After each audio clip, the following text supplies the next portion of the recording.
ਸਾਲ ਦੇ ਵਿੱਚ ਪੰਜਾਬ ਸਰਕਾਰ ਨੇ ਇੱਕ ਵੀ ਗਵਰਨਮੈਂਟ ਐਮਪਲਾਈ ਨਹੀਂ ਰੱਖਿਆ। ਮੁੱਢਲੀਆਂ ਚੀਜ਼ਾਂ ਆ ਉਹਦੀ ਗੱਲ ਨਹੀਂ ਕਰਦੇ, ਇਹ ਗੱਲ ਕਰਦੇ ਨੇ ਫ੍ਰੀ ਚੀਜ਼ਾਂ ਦੀ, ਇਹ ਗੱਲ ਕਰਦੇ ਨੇ ਵੀ ਅਸੀਂ ਕੋਈ ਹੋਰ XYZ ਜਿਹੜੇ ਕਹਿ ਲਓ ਵੀ ਮੇਨ ਮੁੱਦਿਆਂ ਤੋਂ ਭਟਕ ਕੇ ਇਹ ਗੱਲਾਂ ਕਰਦੇ ਨੇ।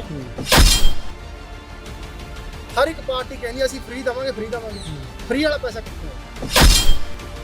ਪਰ ਜਿਹੜੀ ਮੁੱਢਲੀ ਗੱਲ ਆ ਅਗਰ ਉਹ ਸਹੀ ਹੋਏਗੀ ਤਾਂ ਮੈਂ ਸਮਝਦਾ ਆ ਵੀ ਹਰ ਚੀਜ਼ ਜਿਹੜੀ ਆ ਉਹ ਇੱਕ ਵਧੀਆ ਦਿਸ਼ਾ ਵੱਲ ਜਾ ਸਕਦੀ। ਪੰਜਾਬ ਨੂੰ ਮਾਰੂਥਲ ਬਣਾਉਣ ਦੇ ਵਿੱਚ ਇਹ ਸਰਕਾਰਾਂ ਦਾ ਯੋਗਦਾਨ ਹੈ। ਹੋਰ ਫਸਲਾਂ ਤੇ MSP ਕਿਉਂ ਨਹੀਂ ਲਾਗੂ ਕੀਤੀ? ਜੁਰਮਾਨਾ ਮਾਫੀ ਦੀ ਅਰਜ਼ੀ ਬਾਰੇ ਮੈਨੂੰ 4 ਲਾਈਨਾਂ ਲਿਖਾ ਦਿਓ। ਮੈਂ ਹੈਰਾਨ ਆ, LLM ਕਰ ਰਹੀ ਕੁੜੀ ਨੂੰ ਜੁਰਮਾਨਾ ਮਾਫੀ ਦੀ ਐਪਲੀਕੇਸ਼ਨ ਨਹੀਂ ਪਤਾ। ਤੁਸੀਂ ਸਿੱਖਿਆ ਦਾ ਸਾਡਾ ਸਤਰ ਦੇਖੋਗੇ, ਪਹਿਲਾਂ ਇੱਕ ਨਾਰਾ ਸੀ ਸਬਕਾ ਸਾਥ ਸਬਕਾ ਵਿਕਾਸ, ਪਰ ਵਿਕਾਸ ਤਾਂ ਜੀ ਅੰਬਾਨੀ ਅਡਾਨੀ ਦਾ ਹੀ ਹੋਇਆ। ਜੇ ਇਸ ਦੇਸ਼ ਦੇ ਵਿੱਚ 10 ਸਾਲ ਐਜੂਕੇਸ਼ਨ ਤੇ ਕੰਮ ਹੋ ਗਿਆ ਤਾਂ ਦੇਸ਼ ਨੂੰ ਵਿਸ਼ਵ ਗੁਰੂ ਬਣਨ ਤੋਂ ਕੋਈ ਨਹੀਂ ਰੋਕ ਸਕਦਾ। ਸਤਿ ਸ਼੍ਰੀ ਅਕਾਲ ਜੀ, ਨਿਰਪੱਖ ਪੋਸਟ ਵੇਖ ਰਹੇ ਹੋ ਤੁਸੀਂ। ਮੈਂ ਹਾਂ ਨੀਰਜ ਕੁਮਾਰ। ਜਿਵੇਂ ਕਿ ਤੁਹਾਨੂੰ ਪਤਾ 2022 ਦੀਆਂ ਵਿਧਾਨ ਸਭਾ ਚੋਣਾਂ ਨੂੰ ਲੈ ਕੇ ਪੰਜਾਬ ਦੇ ਵਿੱਚ ਸਿਆਸੀ ਅਖਾੜਾ ਲਗਾਤਾਰ ਭਖਿਆ ਹੋਇਆ ਹੈ ਤੇ ਲਗਾਤਾਰ ਇੱਕ ਤੋਂ ਬਾਅਦ ਇੱਕ ਦਲ ਜੋ ਨੇ ਉਹ ਹੋਂਦ ਵਿੱਚ ਆ ਰਹੇ ਨੇ ਤੇ ਆਪਣੀ ਦਾਅਵੇਦਾਰੀ ਪੇਸ਼ ਕਰ ਰਹੇ ਨੇ ਕਿ ਉਹ ਵੀ ਹੁਣ ਪੰਜਾਬ ਦੀਆਂ ਚੋਣਾਂ ਦੇ ਵਿੱਚ ਉਤਰਨਗੇ।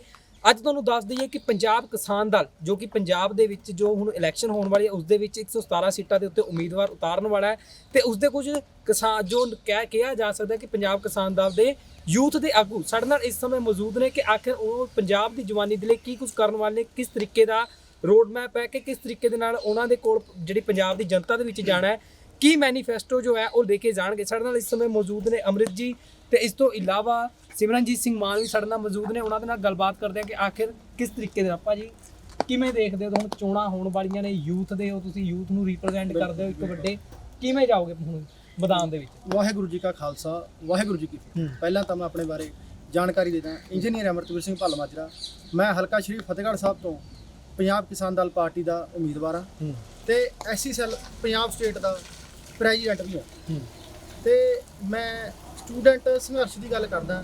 ਸਟੂਡੈਂਟਸ ਦੀ ਗੱਲ ਕਰਾਂਗੇ, ਗੱਲ ਐਜੂਕੇਸ਼ਨ ਦੀ ਕਰਾਂਗੇ ਕਿਉਂਕਿ ਮੈਂ ਹੁਣ ਤੱਕ ਵੀ ਬਾਜੀ ਸਟੂਡੈਂਟ ਮੈਂ UPSC ਐਸਪੀਰੈਂਟ ਹੈਗਾ ਤੇ LLB ਕਰ ਰਿਹਾ ਫਸਟ ਸਮੈਸਟਰ ਜੀ। ਤੇ ਗੱਲ ਇਸ ਤਰ੍ਹਾਂ ਵੀ ਪਹਿਲੀ ਗੱਲ ਤਾਂ ਐਜੂਕੇਸ਼ਨ ਦੀ ਕਰੀਏ। ਪਿਛਲੇ 5 ਸਾਲ ਦੇ ਵਿੱਚ ਪੰਜਾਬ ਸਰਕਾਰ ਨੇ ਇੱਕ ਵੀ ਗਵਰਨਮੈਂਟ ਐਮਪਲਾਈ ਨਹੀਂ ਰੱਖਿਆ ਤੇ 4.5 ਸਾਲ ਲੰਘਣ ਤੋਂ ਬਾਅਦ ਹਜ਼ਾਰਾਂ ਰੁਪਏ ਲੈ ਕੇ ਕੋਡ ਆਫ ਕੰਡਕਟ ਲਾਗੂ ਹੋ ਜਾਂਦਾ, ਇੱਕ ਵੀ ਪੇਪਰ ਨਹੀਂ ਹੁੰਦਾ। ਜੇ ਪੇਪਰ ਹੋ ਜਾਂਦਾ ਤਾਂ ਸਬ ਇੰਸਪੈਕਟਰ ਦੀ ਗੱਲ ਕਰ ਲਓ, ਉਹਦੇ ਵਿੱਚ ਕਰਪਸ਼ਨ ਹੋ ਗਈ। ਨਾਇਬ ਤਹਿਸੀਲਦਾਰ ਦਾ 2020 ਦੇ ਵਿੱਚ ਫਾਰਮ ਭਰੇ ਹੋਇਆ, ਉਹਦਾ ਪੇਪਰ ਤੱਕ ਨਹੀਂ ਹੋਇਆ ਹਲੇ। ਤੇ ਹੋਰ ਅਸਿਸਟੈਂਟ ਇੰਜੀਨੀਅਰ, ਜੂਨੀਅਰ ਇੰਜੀਨੀਅਰ ਦੀ ਗੱਲ ਕਰ ਲਈਏ, ਜੇਲ੍ਹ ਵਾਰਡਨ, ਜੇਲ੍ਹ ਮੈਟਰਨ ਦੇ ਪੇਪਰ ਬਹੁਤ ਮੁਸ਼ਕਲ ਹੋਏ ਪਏ ਨੇ। ਪੰਜਾਬ ਦਾ 3 ਲੱਖ ਦੇ ਕਰੀਬ ਯੂਥ ਹੈ ਜਿਹੜਾ ਉਹ ਸਰਕਾਰੀ ਪੇਪਰਾਂ ਦੀ ਤਿਆਰੀ ਕਰਦਾ ਕਿਉਂਕਿ ਯੂਥ ਦੀ ਵੀ ਇੱਕ ਮਜਬੂਰੀ ਬਣ ਚੁੱਕੀ ਹੈ।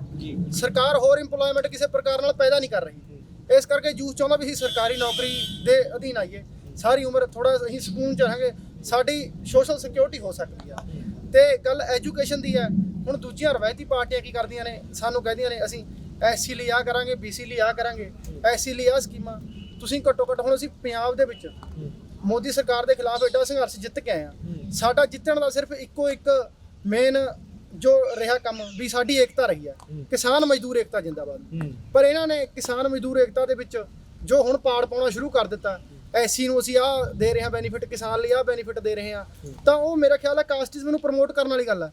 ਆਮ ਆਦਮੀ ਪਾਰਟੀ ਦੇ ਵਿੱਚ ਅਸੀਂ ਖੁਦ ਕੰਮ ਕੀਤਾ 2012 ਦੇ ਵਿੱਚ, ਜਦੋਂ 2011 ਚ ਅਸੀਂ ਕਾਲਜਾਂ ਦੇ ਵਿੱਚ ਪੜ੍ਹਦੇ ਸੀ, ਇੱਕ ਲਹਿਰ ਚੱਲੀ ਕਰਪਸ਼ਨ ਦੇ ਖਿਲਾਫ, ਤਾਂ ਅਸੀਂ ਉਦੋਂ ਕਿਹਾ ਵੀ ਅੰਨਾ ਅਨਸ਼ਨ ਤੋਂ ਹੋਗਾ। ਅਸੀਂ ਉਹ ਟਾਈਮ ਦੇ ਸਰਗਰਮ ਮਤਲਬ ਯੂਥ ਵਜੋਂ ਉੱਭਰ ਕੇ ਆਏ ਤਾਂ 2012 ਦੇ ਵਿੱਚ ਦਿੱਲੀ ਸਰਕਾਰ ਬਣੀ, ਭੰਗੜੇ ਇੱਥੇ ਪਾਏ। 2014 ਦੇ ਵਿੱਚ 4 MP ਅਸੀਂ ਪੰਜਾਬ ਚੋਂ ਜਿਤਾਏ, 33% ਪਹਿਲੀ ਮਤਲਬ ਇੰਨਾ ਵਿਸ਼ਵਾਸ ਜਿਤਾਇਆ, ਮਤਲਬ ਗਲੀ ਗਲੀ ਚੁਰਾਸਤੇ ਅਸੀਂ ਘੁੰਮੇ ਫਿਰੇ, ਪਾਰਟੀ ਵਾਸਤੇ ਪ੍ਰਚਾਰ ਕੀਤਾ। 4 ਦੇ ਵਿੱਚੋਂ 2 ਜਿਹੜੇ ਵਧੀਆ ਸੀਗੇ ਉਮੀਦਵਾਰ ਕੱਢ ਦਿੱਤੇ। ਸਾਨੂੰ ਇਹ ਸੀ ਵੀ ਇਹ ਪਾਰਟੀ ਜਿਹੜੀ ਡਾਕਟਰ ਰੱਖਦੀ ਹੈ, ਇੰਜੀਨੀਅਰ ਰੱਖਦੀ ਹੈ, ਐਡਵੋਕੇਟ ਨੂੰ ਅੱਗੇ ਲੈ ਕੇ ਆਉਂਦੀ ਹੈ ਜਾਂ IAS IPS ਨੂੰ ਅੱਗੇ ਲੈ ਕੇ ਆਉਂਦੀ ਆ। ਉਸ ਤੋਂ ਬਾਅਦ 17 ਦੀ ਆ ਗਈ, ਤੁਸੀਂ 19 ਦੀ ਇਲੈਕਸ਼ਨ ਲੈ ਲਓ। ਹੁਣ ਵੀ ਇਹਦੇ ਵਿੱਚ ਜੋ ਦੂਜੀਆਂ ਰਵਾਇਤੀ ਪਾਰਟੀਆਂ ਦੇ ਲੀਡਰ ਆ ਉਹੀ ਲੀਡਰ ਅੱਗੇ ਆਈ ਜਾਂਦੇ ਆ, ਜੋ ਇਹਨਾਂ ਦਾ ਮਨੋਰਥ ਸੀ ਇਹ ਭਟਕ ਚੁੱਕਿਆ, ਜਿਸ ਕਰਕੇ ਸਾਨੂੰ ਬੜੀ ਮਜਬੂਰੀ ਦੇ ਵਿੱਚ ਇੰਨਾ ਕੰਮ ਕਰਨ ਤੋਂ ਬਾਅਦ ਪਾਰਟੀਆਂ ਦੇ ਵਿੱਚ ਸਾਨੂੰ ਇਹਨਾਂ ਦਾ ਸਾਥ ਛੱਡਣਾ ਪਿਆ। ਸੋ ਮੇਰੀ ਇਹੀ ਮੰਗ ਹੈ। ਹੁਣ ਆਪਾਂ ਗੱਲ ਕਰਦੇ ਹਾਂ ਪੰਜਾਬ ਦੇ ਕਰਜ਼ੇ ਦੀ। ਪੰਜਾਬ ਦੇ ਸਿਰ 3 ਲੱਖ ਕਰੋੜ ਰੁਪਇਆ ਕਰਜ਼ਾ। ਹਰ ਇੱਕ ਪਾਰਟੀ ਕਹਿੰਦੀ ਅਸੀਂ ਫ੍ਰੀ ਦੇਵਾਂਗੇ, ਫ੍ਰੀ ਵਾਲਾ ਪੈਸਾ ਕਿੱਥੋਂ ਆਊਗਾ? ਪੰਜਾਬ ਦੇ ਵਿੱਚ 3 ਕਰੋੜ ਦੇ ਕਰੀਬ ਆਬਾਦੀ ਆ, 3 ਲੱਖ ਕਰਜ਼ਾ। ਤਕਰੀਬਨ ਹਰ ਇੱਕ ਬੰਦੇ ਦੇ ਸਿਰ ਤੇ 1 ਲੱਖ ਰੁਪਏ ਦਾ ਕਰਜ਼ਾ ਹੈਗਾ। ਤੁਸੀਂ ਇਹ ਦੱਸੋ ਉਹ 1 ਲੱਖ ਦਾ ਕਰਜ਼ਾ ਹੀ ਕੌਣ ਹੈ? ਉਹ ਅਸੀਂ ਕਰਜਾਈਆਂ। ਇਸ ਦੀ ਕੋਈ ਗੱਲ ਨਹੀਂ ਕਰਦਾ। ਪੰਜਾਬ ਨੂੰ ਮਾਰੂਥਲ ਬਣਾਉਣ ਦੇ ਵਿੱਚ ਇਹ ਸਰਕਾਰਾਂ ਦਾ ਯੋਗਦਾਨ ਆ। ਹੋਰ ਫਸਲਾਂ ਤੇ MSP ਕਿਉਂ ਨਹੀਂ ਲਾਗੂ ਕੀਤੀ ਜਾਂਦੀ? ਹੋ ਸਕਦਾ, ਬਿਲਕੁਲ ਪੋਸੀਬਲ ਆ। ਸਿਰਫ ਇਹ ਦੋਹੇ ਰਵਾਇਤੀ ਪਾਰਟੀਆਂ ਸਾਨੂੰ ਪਰੇਸ਼ਾਨ ਕਰਨ ਤੱਕ ਰੱਖਦੀਆਂ। 2001 ਦੇ ਵਿੱਚ ਪੰਜਾਬ ਸਿਰ ਕਰਜ਼ਾ 8500 ਕਰੋੜ ਸੀਗਾ, ਜਿਹਦੇ ਵਿੱਚ ਅੱਜ 3 ਲੱਖ ਕਰੋੜ ਹੋ ਗਿਆ। 8500 ਕਰੋੜ ਤੋਂ 20 ਸਾਲ ਦੇ ਵਿੱਚ 3 ਲੱਖ। ਇਹ ਦੌਰ ਦੇ ਵਿੱਚ ਰਾਜ ਕਿਹਦਾ ਰਿਹਾ? 10 ਸਾਲ ਅਕਾਲੀ ਦਲ ਦਾ, 10 ਸਾਲ ਕਾਂਗਰਸ ਦਾ। ਹੁਣ ਉਹ ਮੈਂ ਤਾਂ ਹੈਰਾਨ ਆ, ਮੈਂ ਬੜਾ ਪਰੇਸ਼ਾਨ ਹੁੰਦਾ ਇਸ ਗੱਲ ਤੋਂ ਵੀ ਉਹ ਕਿਸ ਹੌਸਲੇ ਲੋਕਾਂ ਵਿੱਚ ਵੋਟਾਂ ਮੰਗਣ ਜਾਂਦੇ ਨੇ। ਹੁਣ ਗੱਲ ਕਰਦੇ ਆ, ਉਹਨਾਂ ਨੇ ਜਿਹੜੀ ਚੋਣ ਕੰਪੇਨ ਆ ਅਰਬਾਂ ਰੁਪਈਆ ਲਾਉਣਾ। ਅਸੀਂ ਆ ਜਿੱਥੇ ਸਟੂਡੈਂਟ ਆ ਜਿਹੜੇ ਰੋਟੀ ਆਪਣੇ ਪੇਰੈਂਟਸ ਦੇ ਸਿਰ ਤੋਂ ਖਾਂਦੇ ਆ। ਮੈਂ ਸਟੂਡੈਂਟ ਹੋ ਕੇ ਗੱਲ ਕਰ ਰਿਹਾ। ਅਸੀਂ ਆਪਣਾ ਹਰ ਇੱਕ ਖਰਚਾ ਆਪਣੇ ਪੇਰੈਂਟਸ ਤੇ ਆ, ਕਿਉਂਕਿ ਅਸੀਂ ਸੋਚਦੇ ਆ ਵੀ ਰਾਜਨੀਤੀ ਵਿੱਚ ਆ ਕੇ ਕੁਝ ਵਧੀਆ ਪਹਿਲ ਕਦਮੀ ਕੀਤੀ ਜਾਵੇ। ਇਸੇ ਕਰਕੇ ਵੀ ਯੂਥ ਅੱਗੇ ਨਾ ਵਧੇ। ਯੂਥ ਨੂੰ ਤੁਸੀਂ ਇਹ ਦੇਖ ਲਿਓ। ਮੈਂ ਇੱਕ ਛੋਟੀ ਜੀ ਗੱਲ ਕਰ ਲਾਂ। ਇੱਕ LLM ਕਰ ਰਹੀ ਕੁੜੀ ਮੈਨੂੰ ਮਿਲੀ ਤੇ ਉਹਨੇ ਗੱਲ ਕੀਤੀ ਵੀ ਭਾਜੀ ਜੁਰਮਾਨਾ ਮਾਫੀ ਦੀ ਅਰਜੀ ਬਾਰੇ ਮੈਨੂੰ 4 ਲਾਈਨਾਂ ਲਿਖਾ ਦਿਓ। ਮੈਂ ਹੈਰਾਨ ਆ, LLM ਕਰ ਰਹੀ ਕੁੜੀ ਨੂੰ ਜੁਰਮਾਨਾ ਮਾਫੀ ਦੀ ਐਪਲੀਕੇਸ਼ਨ ਨਹੀਂ ਪਤਾ। ਤੁਸੀਂ ਸਿੱਖਿਆ ਦਾ ਸਾਡਾ ਸਤਰ ਦੇਖੋ ਕਿੱਥੇ ਆ। ਉਦਾਂ ਉਹਦੇ ਕੋਲ ਕਾਗਜ਼ੀ ਡਿਗਰੀ ਹੋ ਜੂ, ਪਰ ਐਜੂਕੇਸ਼ਨ ਕਿੱਥੇ ਆ? ਇਹ ਐਜੂਕੇਸ਼ਨ ਨੂੰ ਖਤਮ ਕਰ ਰਹੇ ਨੇ, ਡਿਗਰੀਆਂ ਦੇ ਰਹੇ ਨੇ। ਸੋ ਮੇਰਾ ਰੁਝਾਨ ਇਹ ਹੈ, ਮੇਰਾ ਸਾਰਿਆਂ ਨੂੰ ਇਹੀ ਬੇਨਤੀ ਹੈ ਵੀ ਅਸੀਂ ਪੰਜਾਬ ਦੇ ਵਿੱਚ IAS IPS ਪੈਦਾ ਕਰਨੇ ਆ, ਨਾ ਕਿ ਆਟਾ ਦਾਲ ਸਕੀਮ ਮੰਗਣ ਵਾਲੇ। ਹੁਣ ਆਟਾ ਦਾਲ ਸਕੀਮ ਦੀ ਗੱਲ ਕਰ ਲਈ, ਹਰੇਕ ਕਹਿੰਦਾ ਜੀ ਉਹ ਆਟਾ ਦਿੰਦੇ ਆ, ਉਹ ਦਾਲ ਦਿੰਦੇ ਆ। ਆਰਟੀਕਲ 47 ਦੇ ਅਧੀਨ ਨਿਊਟ੍ਰੀਸ਼ਨ ਦੀ ਜ਼ਿੰਮੇਵਾਰੀ ਸੰਵਿਧਾਨ ਦੇ ਅਕੋਰਡਿੰਗ ਦੇਸ਼ ਦੀ ਸਰਕਾਰ ਦੀ ਬਣਦੀ ਆ। ਇਹ ਸਰਕਾਰਾਂ ਸਾਨੂੰ ਦਿੰਦੀਆਂ ਨਹੀਂ, ਸਾਡਾ ਹੱਕ ਹੈ। ਵੀ ਆਮ ਆਦਮੀ ਪਾਰਟੀ ਦੇ ਖਿਲਾਫ ਹੁਣ ਕਾਫੀ ਜ਼ਿਆਦਾ ਗੱਲਾਂ ਕੀਤੀਆਂ ਨੇ। ਜੇ ਮੈਂ ਤੁਹਾਨੂੰ ਇੱਥੇ ਇੱਕ ਰੋਕ ਕੇ ਪੁੱਛਣਾ ਚਾਹਾਂ, ਇਸ ਵਾਰ ਦਾ ਜਿਹੜਾ ਉਹਨਾਂ ਨੇ ਮੈਨੀਫੈਸਟੋ ਉਤਾਰਿਆ ਉਸ ਦੇ ਵਿੱਚ ਕਾਫੀ ਜ਼ਿਆਦਾ ਉਹਨਾਂ ਨੇ ਦਿੱਲੀ ਦੇ ਸਿੱਖਿਆ ਮਾਡਲ ਨੂੰ ਲਿਆਉਣ ਦੀ ਗੱਲ ਕਹੀ ਹੈ। ਹਾਲਾਂਕਿ ਤੁਸੀਂ ਉਹਨਾਂ ਦੀ ਪ੍ਰੈਸ ਕਾਨਫਰੰਸ ਵੀ ਸੁਣੀ ਹੋਊਗੀ ਕੇਜਰੀਵਾਲ ਸਾਹਿਬ ਦੀ, ਜਿਸ ਦੇ ਵਿੱਚ ਉਹਨਾਂ ਨੇ ਕਿਹਾ ਸੀਗਾ ਕਿ ਜਿਸ ਦਿਨ ਕੇਜਰੀਵਾਲ ਦੀ ਸਰਕਾਰ ਇੱਥੇ ਬਣੀ, ਮਤਲਬ ਆਮ ਆਦਮੀ ਪਾਰਟੀ ਦੀ ਜਿਸ ਦਿਨ ਇੱਥੇ ਸਰਕਾਰ ਬਣਦੀ ਹੈ ਪੰਜਾਬ 'ਚ, ਉਸ ਦਿਨ ਤੋਂ ਕਿਹਾ ਉਹਨਾਂ ਨੇ ਕਿ ਜਿਹੜੇ ਟੀਚਰ ਨੇ ਉਹ ਸੜਕਾਂ ਤੇ ਨਹੀਂ, ਉਹ ਕਲਾਸਾਂ 'ਚ ਨਜ਼ਰ ਆਉਣਗੇ। ਬਿਲਕੁਲ ਮੈਂ ਤੁਹਾਡੀ ਗੱਲ ਨਾਲ ਸਹਿਮਤ ਹਾਂ। ਦੇਖੋ ਬਾਹਰਲੇ ਬੰਦੇ ਸਾਡੇ ਕੋਲ ਆਉਂਦੇ ਆ। 2013 ਦੇ ਵਿੱਚ ਇੱਕ ਲਹਿਰ ਚੱਲੀ ਸੀ ਮੋਦੀ ਸਰਕਾਰ ਦੀ। 2013 ਦੇ ਵਿੱਚ ਉਹਨਾਂ ਨੇ ਇੱਕ ਮਾਡਲ ਦੀ ਗੱਲ ਕਰੀ ਸੀ, ਗੁਜਰਾਤ ਮਾਡਲ। ਅੱਜ 8 ਸਾਲ ਹੋ ਗਏ, 2013 ਤੋਂ ਬਾਅਦ 7 ਸਾਲ ਹੋ ਗਏ। ਉਹ ਮਾਡਲ ਦਾ ਵਿੱਚ ਪੰਜਾਬ ਦੇ ਵਿੱਚ ਉਹਦੇ ਕੀ ਹਾਲਾਤ ਬਣੇ ਆ ਤੁਸੀਂ ਸਾਡੇ ਸਭ ਕੁਝ ਸਾਹਮਣੇ ਆ। GST ਲੈ ਕੇ ਸੇਲ ਟੈਕਸ ਵਾਲੇ ਜਿਹੜੇ ਮੁਲਾਜ਼ਮ ਆ ਉਹ ਇੱਕ ਤਰੀਕੇ ਨਾਲ ਰੁਜ਼ਗਾਰ ਤੋਂ ਅਨਇੰਪਲੋਏ ਹੋ ਗਏ। ਠੀਕ ਆ ਜੀ। ਤੇ ਗੱਲ ਕਰਦੇ ਆ ਕਿੰਨੇ ਡੀਮੋਨੇਟਾਈਜੇਸ਼ਨ ਵਾਲਾ ਕੀਤਾ ਕੰਮ ਉਹਨਾਂ ਨੇ। ਬਿਲਕੁਲ ਮਨਮਰਜ਼ੀ ਹੰਕਾਰ ਭਰੀਆਂ ਨੀਤੀਆਂ ਨਾਲ ਕੰਮ ਕਰ ਰਹੇ ਨੇ। ਨਾ ਕਿ ਪਹਿਲਾਂ ਇੱਕ ਨਾਰਾ ਸੀ ਸਬਕਾ ਸਾਥ ਸਬਕਾ ਵਿਕਾਸ, ਪਰ ਵਿਕਾਸ ਤਾਂ ਜੀ ਅੰਬਾਨੀ ਅਡਾਨੀ ਦਾ ਹੀ ਹੋਇਆ ਇਕੱਲਾ। ਪਰ ਇੱਕ ਦੇਖਿਆ ਜਾਵੇ, ਤੁਸੀਂ ਗੱਲ ਵਿਕਾਸ ਦੀ ਕੀਤੀ ਹੈ। ਚੰਨੀ ਸਾਹਿਬ ਨੇ ਤਾਂ 111 ਦਿਨ ਦੇ ਵਿੱਚ ਦੇਖਿਆ ਤੁਸੀਂ ਕਿਸ ਤਰੀਕੇ ਨਾਲ ਕੰਮ ਕੀਤੇ ਉਹਨਾਂ ਨੇ, ਚਾਹੇ ਆਸ਼ਾ ਵਰਕਰ ਹੋਣ, ਚਾਹੇ ਕੋਈ ਵੀ ਵਰਕਰ ਨੇ, ਚਾਹੇ ਉਹਨਾਂ ਨੂੰ ਪੱਕਾ ਤਾਂ ਨਹੀਂ ਕਰ ਪਾਏ ਹਾਲੇ ਤੱਕ, ਪਰ ਜੇਕਰ ਦੇਖਿਆ ਜਾਵੇ ਉਹਨਾਂ ਨੇ ਕਾਫੀ ਜ਼ਿਆਦਾ ਉਹਨਾਂ ਦੇ ਹੱਕ ਦੇ ਵਿੱਚ, ਜਿਵੇਂ ਸੈਲਰੀ ਵਧਾਤੀ ਉਹਨਾਂ ਦੀ, ਹੋਰ ਮਾਨ ਦੇ ਭੱਤੇ ਵਧਾਤੇ, ਹਨਾ। ਤਾਂ ਤੁਹਾਨੂੰ ਲੱਗਦਾ ਨਹੀਂ ਕਿ ਜੇ ਚੰਨੀ ਸਾਹਿਬ ਮੁੜ ਕੇ ਆਉਂਦੇ ਫਿਰ ਹੋਰ ਵੀ ਵੱਡੇ ਕੰਮ ਕੀਤੇ ਜਾ ਸਕਦੇ ਨੇ? ਦੇਖੋ ਗੱਲ ਪਤਾ ਕੀ ਹੈ ਜੀ, ਅਸੀਂ ਪਿੰਡਾਂ ਤੋਂ ਸੰਬੰਧ ਰੱਖਦੇ ਹਾਂ। ਮੈਂ ਪਿੰਡ ਸਾਡੇ ਆਂਟੀ ਜੀ ਨਾਲ ਗੱਲ ਹੋਈ, ਜਿਹੜੇ ਆਂਗਨਵਾੜੀ ਲਾ ਲਓ ਜਾਂ ਆਸ਼ਾ ਵਰਕਰ ਲਾ ਲਓ। ਮੈਂ ਕਿਹਾ ਆਂਟੀ ਜੀ ਕਿਸ ਤਰ੍ਹਾਂ, ਕੀ ਸਮਾਚਾਰ ਆ?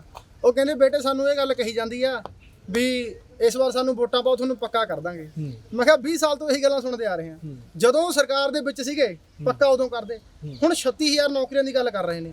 ਉਹ ਗਵਰਨਰ ਸਾਹਿਬ ਦੇ ਕੋਲ ਫਾਈਲ ਪਈ ਆ।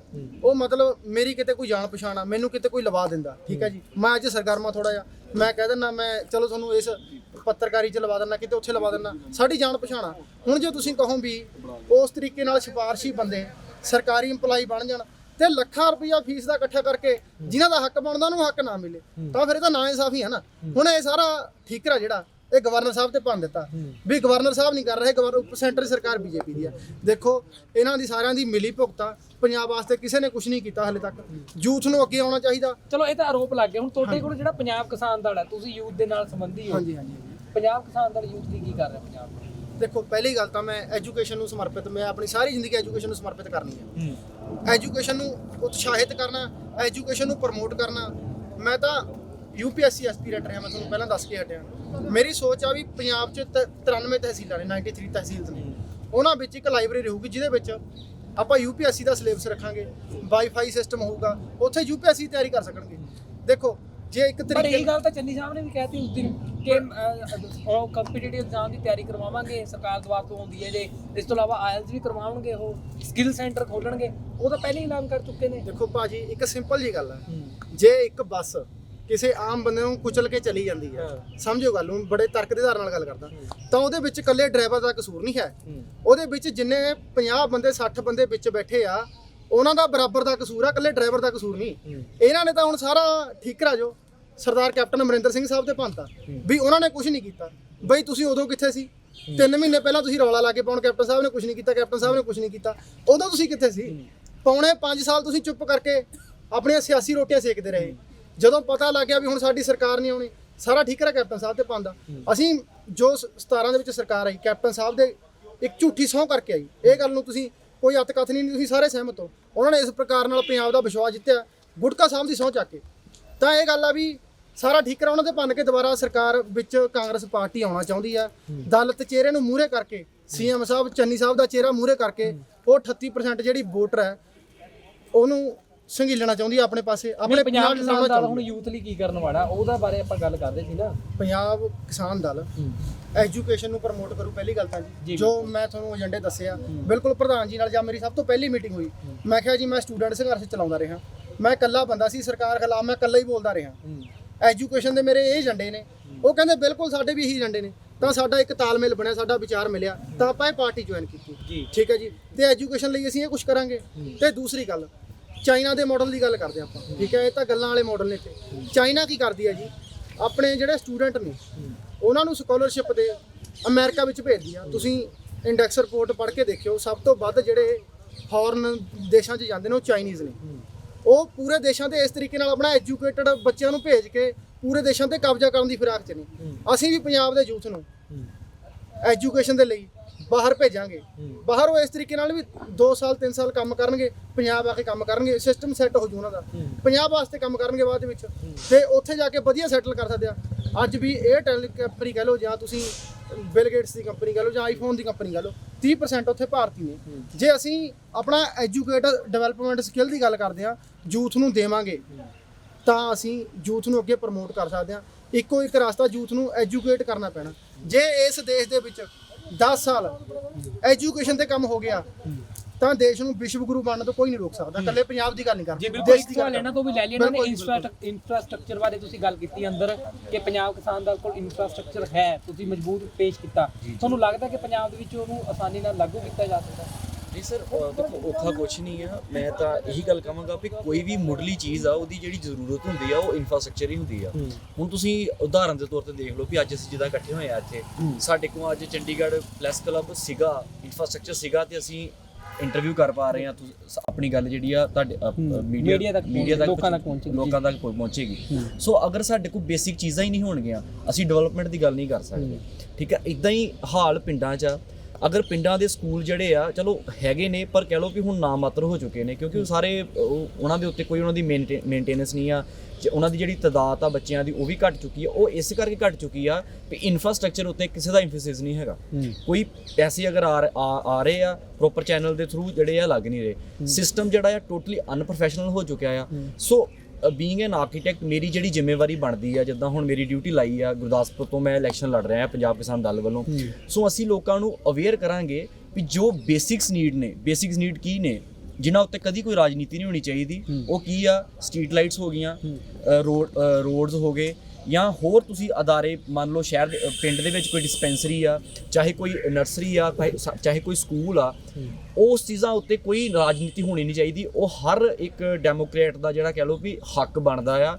ਇਹਦੇ ਉੱਤੇ ਅਸੀਂ ਬਿਲਕੁਲ ਵੀ ਰਾਜਨੀਤੀ ਨਹੀਂ ਕਰਨੀ ਚਾਹੀਦੀ। ਜਿੱਦਣ ਸਾਡੀਆਂ ਮੁੱਢਲੀਆਂ ਜ਼ਰੂਰਤਾਂ ਸਾਡੀਆਂ ਪੂਰੀਆਂ ਹੋ ਗਈਆਂ, ਸਾਡੇ ਵਿਚਾਰ ਜਿਹੜੇ ਆ ਆਟੋਮੈਟਿਕਲੀ ਸਹੀ ਹੋ ਜਾਣੇ ਆ, ਤੇ ਸਾਨੂੰ ਫਿਰ ਸੋਝੀ ਸਾਡੀ ਜਿਹੜੀ ਆ ਅਗਲੇ ਮੁੱਦਿਆਂ ਦੇ ਉੱਤੇ ਅਸੀਂ ਕਰ ਸਕਦੇ ਹਾਂ। ਤੁਸੀਂ ਇੱਕ ਬੜੇ ਵਧੀਆ ਗੱਲ ਕੀਤੀ ਹੈ ਕਿ ਮੁੱਢਲੀਆਂ ਜ਼ਰੂਰਤਾਂ, ਪਰ ਤੁਹਾਨੂੰ ਲੱਗਦਾ ਕਿ ਅੱਜ ਦੀ ਰਾਜਨੀਤੀ ਹਾਲੇ ਵੀ ਉੱਥੇ ਹੀ ਖੜੀ ਹੈ, ਗਲੀਆਂ ਨਾਲੀਆਂ ਪੱਕੀਆਂ ਦਾ, ਕੋਈ ਰੋਜ਼ਗਾਰ ਦੀ ਗੱਲ ਨਹੀਂ, ਅੱਗੇ ਕੁਝ ਹੋਰ? ਸਰ ਦੇਖੋ, ਗੱਲ ਬੇਸ਼ੱਕ ਕਰਦੀ ਆ, ਪਰ ਉਹਨਾਂ ਕੋਲ ਕੋਈ ਪ੍ਰੋਪਰ ਮਾਡਲ ਨਹੀਂ ਹੈਗਾ। ਸੋ ਕਿਤੇ ਨਾ ਕਿਤੇ ਉਹ ਚੀਜ਼ਾਂ ਜੋ ਮੁੱਢਲੀਆਂ ਚੀਜ਼ਾਂ ਆ ਉਹਦੀ ਗੱਲ ਨਹੀਂ ਕਰਦੇ। ਇਹ ਗੱਲ ਕਰਦੇ ਨੇ ਫ੍ਰੀ ਚੀਜ਼ਾਂ ਦੀ, ਇਹ ਗੱਲ ਕਰਦੇ ਨੇ ਵੀ ਅਸੀਂ ਕੋਈ ਹੋਰ XYZ ਜਿਹੜੇ ਕਹਿ ਲਓ ਵੀ ਮੇਨ ਮੁੱਦਿਆਂ ਤੋਂ ਭਟਕ ਕੇ ਇਹ ਗੱਲਾਂ ਕਰਦੇ ਨੇ। ਪਰ ਜਿਹੜੀ ਮੁੱਢਲੀ ਗੱਲ ਆ ਅਗਰ ਉਹ ਸਹੀ ਹੋਏਗੀ ਤਾਂ ਮੈਂ ਸਮਝਦਾ ਆ ਵੀ ਹਰ ਚੀਜ਼ ਜਿਹੜੀ ਆ ਉਹ ਇੱਕ ਵਧੀਆ ਦਿਸ਼ਾ ਵੱਲ ਜਾ ਸਕਦੀ ਹੈ। ਤੁਸੀਂ ਪਹਿਲੀ ਵਾਰ ਹੁਣ ਮੈਦਾਨ ਦੇ ਵਿੱਚ ਤੁਰਨ ਜਾ ਰਹੇ ਹੋ, ਤੁਹਾਨੂੰ ਲੱਗਦਾ ਕਿ ਲੋਕ ਤੁਹਾਨੂੰ ਸਪੋਰਟ ਕਰਨਗੇ? ਜੀ ਬਿਲਕੁਲ, ਬਹੁਤ ਜ਼ਿਆਦਾ ਰਿਸਪੌਂਸ ਆ, ਇਹ 'ਚ ਕੋਈ ਦੋ ਰਾਏ ਨਹੀਂ ਆ। ਜਿੰਨਾ ਵੀ ਇੰਟੈਲੈਕਚੁਅਲ ਵਰਗ ਆ ਉਹਨਾਂ ਦੇ ਮੈਸੇजेस ਆ ਰਹੇ ਆ। ਸਭ ਤੋਂ ਪਹਿਲਾਂ ਤਾਂ ਇਹ ਕਹਿੰਦੇ ਆ ਵੀ ਇਹ ਤੁਸੀਂ ਸਟੈਪ ਇਨ ਕਰਨਾ ਹੀ ਬਹੁਤ ਵੱਡੀ ਗੱਲ ਆ। ਕਿਉਂਕਿ ਪੰਜਾਬ ਦੇ ਵਿੱਚ ਅੱਜ ਕੱਲ ਕੀ ਆ ਵੀ ਜਿਹੜੀ ਰਾਜਨੀਤੀ ਆ ਉਹ ਸਾਰੀ ਖੌਫ ਦੀ ਰਾਜਨੀਤੀ ਆ। ਕੋਈ ਨਵਾਂ ਚਿਹਰਾ ਅਗਰ ਸਾਹਮਣੇ ਆਉਂਦਾ ਆ ਤੇ ਲੋਕਾਂ ਦੇ ਵਿੱਚ ਸਭ ਤੋਂ ਪਹਿਲਾਂ ਲੋਕ ਵੀ ਆਪ ਆ ਕੇ ਮੇਰੇ ਘਰ ਦੇ ਮੇਰੇ ਰਿਸ਼ਤੇਦਾਰ ਭੈਣ ਭਰਾ ਇਹੀ ਗੱਲ ਕਹਿੰਦੇ ਨੇ ਵੀ ਇਹ ਦਲਦਲ ਆ, ਇਹਦੇ 'ਚ ਬਹੁਤ ਗੰਦੀ ਪੋਲਿਟਿਕਸ ਆ, ਇਹਦੇ 'ਚ ਮਾਰਕਾਟ ਆ। ਚਲੋ ਅਸੀਂ ਵਿਚਰਦੇ ਆ, ਸਾਨੂੰ ਪਤਾ ਇਹ ਚੀਜ਼ਾਂ ਹੈਗੀਆਂ ਨੇ, ਪਰ ਅਗਰ ਅਸੀਂ ਇੱਥੇ ਰਹਿੰਦੇ ਆ, ਸਾਡਾ ਦਰਦ ਆ ਤੇ ਸਾਨੂੰ ਅੱਗੇ ਆਉਣਾ ਚਾਹੀਦਾ ਆ। ਜੇ ਅਸੀਂ ਇਨੀਸ਼ੀਏਟਿਵ ਲੈ ਰਹੇ ਆ ਤੇ ਮੈਨੂੰ ਲੱਗਦਾ ਪਰਮਾਤਮਾ ਸਾਡਾ ਸਾਥ ਦੇਵੇਗਾ। ਲੱਗਦਾ ਕਿ ਹੁਣ ਕਾਮਯਾਬੀ ਪੈਰ ਚੁੰਮੇਗੀ। ਬਿਲਕੁਲ, ਦੇਖੋ ਜੀ ਇਹ ਕਾਮਯਾਬੀ ਜਿਹੜੀ ਆ ਮੈਨੂੰ ਕਹਿ ਕੇ ਬੜਾ ਦੁੱਖ ਲੱਗਦਾ ਆ ਵੀ ਅਸੀਂ ਰਾਜਨੀਤੀ ਦੇ ਪੱਖ ਤੋਂ ਹੋ ਕੇ ਸਾਨੂੰ ਇਸ ਚੀਜ਼ਾਂ 'ਚ ਆਉਣਾ ਪੈਂਦਾ ਆ। ਹਾਲਾ ਹੋਣਾ ਕੀ ਚਾਹੀਦਾ ਆ ਵੀ ਹਰ ਘਰ ਦਾ ਨੌਜਵਾਨ ਜਿਹੜਾ ਆ ਆਪਣੇ ਆਪ ਦੇ ਵਿੱਚ ਇੰਨਾ ਸਮਰਥ ਕਹਿ ਲਓ ਵੀ ਇੰਨਾ ਐਕਟਿਵ ਹੋਣਾ ਚਾਹੀਦਾ ਆ ਵੀ ਉਹ ਸਹੀ ਗਲਤ ਦੀ ਪਰਖ ਜਿਹੜੀ ਆ ਉਹ ਕਰ ਸਕੇ, ਤਾਂ ਕਿ ਵੀ ਜਿੱਦਾਂ ਹੁਣ ਮੇਰਾ ਸ਼ੁਰੂ ਤੋਂ ਆਰਕੀਟੈਕਚਰ ਕਿਤੇ ਨਾਲ ਮੈਂ ਜੁੜਿਆ ਹੋਇਆ, ਮੈਂ ਬਹੁਤ ਨੇੜਤਾ ਮੇਰੀ ਰਹਿੰਦੀ ਆ ਇਸ ਪੁਆਇੰਟ ਆਫ ਵਿਊ ਨਾਲ ਲੈ ਕੇ। ਸੋ ਜਦੋਂ ਮੈਂ ਕੋਈ ਕੰਸਟਰਕਸ਼ਨ ਦੇਖਦਾ ਆ ਜਾਂ ਮੈਂ ਰਾਹ 'ਚ ਵਿਕਾਸ ਦੇਖਦਾ ਆ, ਉਹ ਇੰਨਾ ਅਨਪ੍ਰੋਫੈਸ਼ਨਲ ਵੇ ਨਾਲ ਪਰਫਾਰਮ ਹੁੰਦਾ ਆ ਵੀ ਦੁੱਖ ਲੱਗਦਾ ਆ। ਕਿਉਂਕਿ ਜਨਤਾ ਦਾ ਪੈਸਾ ਆ, ਜਗ੍ਹਾ ਜਨਤਾ ਦੀ ਆ, ਠੀਕ ਆ, ਇਹ ਖਰਾਬ ਨਹੀਂ ਹੋਣੀ ਚਾਹੀਦੀ। ਹਾਂ ਤੁਸੀਂ ਵਾਅਦਾ ਕਰ ਦਿੰਦੇ ਆ ਕਿਸੇ ਨੂੰ ਵੀ ਅਸੀਂ ਇਹ ਚੀਜ਼ ਬਣਾਵਾਂਗੇ, ਉਹ ਤੁਸੀਂ ਬਣਾ ਵੀ ਦਿੰਦੇ ਆ, ਪਰ ਉਹਦੇ ਉੱਤੇ ਕੋਈ ਉਸ ਤੋਂ ਬਾਅਦ ਕੋਈ ਮੇਨਟੇਨੈਂਸ ਹੀ ਨਹੀਂ ਜਦੋਂ ਹੋਏਗੀ ਤਾਂ ਉਹ ਜਿਹੜੀ ਚੀਜ਼ ਜਿਹੜੀ ਆ ਖੰਡਰ ਬਣ ਜਾਂਦੀ ਹੈ। ਸੋ ਮੇਰਾ ਮੰਨਣਾ ਇਹ ਆ ਵੀ ਇਨਫਰਾਸਟ੍ਰਕਚਰ ਜਿਹੜੀ ਆ ਉਹ ਮੁੱਢਲੀ ਲੋੜ ਆ ਹਰ ਉਸ ਪਹਿਲੂ ਦੀ ਜਿਹਦੇ ਉੱਤੇ ਕੋਈ ਗੱਲ ਕਰਦਾ। ਸੋ ਇਹ ਸਨ ਸਾਡੇ ਨਾਲ ਪੰਜਾਬ ਕਿਸਾਨ ਦਲ ਦੇ ਕੁਝ ਯੂਥ ਦੇ ਆਗੂ। ਹੁਣ ਦੇਖਣਾ ਹੋਵੇਗਾ ਇਹਨਾਂ ਦੀ ਗੱਲਾਂ ਦਾ ਬਹੁਤ ਵੱਡੀਆਂ ਨੇ। ਹਾਲਾਂਕਿ ਜੇਕਰ ਗੱਲ ਕੀਤੀ ਜਾਵੇ ਤਾਂ ਰਾਜਨੀਤਿਕ ਪਾਰਟੀਆਂ ਜੋ ਨੇ ਗੱਲਾਂ ਕਾਫੀ ਵੱਡੀਆਂ ਕਰਦੀਆਂ ਨੇ, ਪਰੰਤੂ ਹੁਣ ਦੇਖਣਾ ਹੋਵੇਗਾ ਕਿ ਆਖਰ ਕਿੰਨੇ ਕੁ ਕਾਮਯਾਬ ਹੁੰਦੇ ਨੇ ਇਸ ਇਲੈਕਸ਼ਨ ਦੇ ਵਿੱਚ। ਕੀ ਪੰਜਾਬ ਦੀ ਜਨਤਾ ਇਹਨਾਂ ਦੇ ਉੱਤੇ ਵਿਸ਼ਵਾਸ ਜਤਾਉਂਦੀ ਹੈ ਜਾਂ ਨਹੀਂ। ਬਣੇ ਰਹੋ ਨਿਰਪੱਖ ਪੋਸਟ ਦੇ ਨਾਲ, ਖਬਰ ਦੀ ਨਿਰਪੱਖ ਆਵਾਜ਼।